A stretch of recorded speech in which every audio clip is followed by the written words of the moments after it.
ابن عباس رضی اللہ تعالیٰ عنہ کی روایت ہے اللہ نبی صلی اللہ علیہ وسلم وقتی کی مدینہ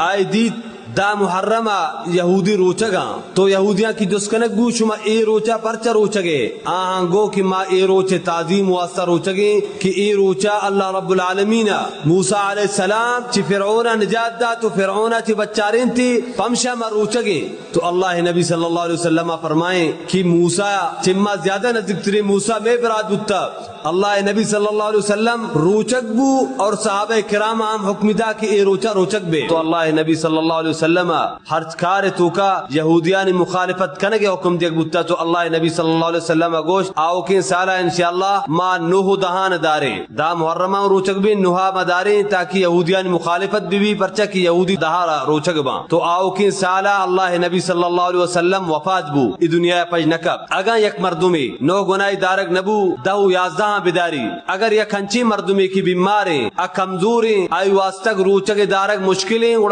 صرف دہ روچا روچک بھی عاشورہ خاص اسی فضیلت بیان بتا اللہ نبی صلی اللہ علیہ وسلم فرمائنی یکفر سنت الماضیہ ہر کا